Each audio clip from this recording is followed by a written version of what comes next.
Welcome to our channel. ఐఏఎస్లకి bumper offer ఇచ్చిన CM Chandrababu. Andhra Pradesh ముఖ్యమంత్రిగా 4సారి బాధ్యతలు చేపట్టిన నారా చంద్రబాబు నాయుడు పరిపాలనలో తన మార్పును చూపిస్తున్నారు. సాధారణంగా చంద్రబాబు నాయుడు పాలన అంటే సీఈఓ తరహాలో ఉంటుందనే అభిప్రాయం ఉండేది. కానీ ఈసారి అలా కాకుండా తన పాలనలో హంగు ఆర్భాటం లేకుండా సాదాసీదా పాలన కొనసాగిస్తామని చంద్రబాబు ఇప్పటికే ప్రకటించారు. అందులో భాగంగా తాను ముఖ్యమంత్రిగా బాధ్యతలు చేపట్టిన తర్వాత మొదటిసారి కలెక్టర్లతో సమావేశం నిర్వహించారు. అందులో ఐఏఎస్లకి బంపర్ ఆఫర్ ప్రకటించారు. బాగా పనిచేసే జిల్లా కలెక్టర్లను ప్రోత్సహిస్తామని, పాలనలో స్థిరత్వం కోసం అవసరమైతే 5-6 ఏళ్లు వారినే కొనసాగిస్తామని ముఖ్యమంత్రి చంద్రబాబు నాడు నిన్న నిర్వహించిన పాలనలో స్థిరత్వం కోసం అవసరమైతే 5-6 ఏళ్లు వారినే కొనసాగిస్తామని ముఖ్యమంత్రి చంద్రబాబు నాయుడు నిన్న నిర్వహించిన కలెక్టర్ల సమావేశంలో స్పష్టం చేశారు.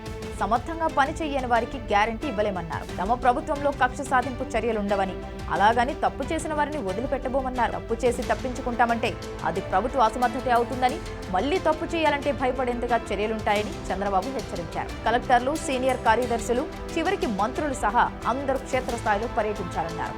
మారుమూల ప్రాంతాలకు వెళ్లాలని, అక్కడ వచ్చే ఆలోచనలు మీ పని విధానంలో మార్పు తీసుకొస్తాయని చంద్రబాబు తెలిపారు. హంగు ఆర్భాటాలు లేకుండా సమర్థంగా పాలన సాగాలి. ముఖ్యమంత్రి పర్యటన అంటే చెట్లు కొట్టడం, రెడ్ కార్పెట్లు వేయడం, పరదాలు కట్టడం, మనుషుల్ని బలవంతంగా తెచ్చి సభల్లో నిలబెట్టడం, ట్రాఫిక్ నిలిపివేయడం వంటి చర్యలు చేయొద్దని చంద్రబాబు అధికారులకు స్పష్టం చేశారు. మనకు హోదా ఇచ్చింది ప్రజల్ని ఇబ్బంది పెట్టడానికి కాదు.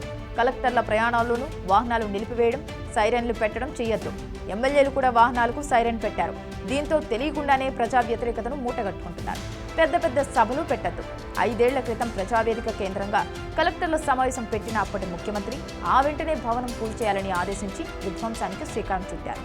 ఆ తర్వాత ఒక్కసారి కూడా కలెక్టర్ల సదస్సు పెట్టలేదంటే ఆ ప్రభుత్వ పాలనా విధానాన్ని అర్థం చేసుకోవచ్చని, కానీ ఇప్పుడు అటువంటి పరిస్థితులు ఉండవని స్పష్టం చేశారు.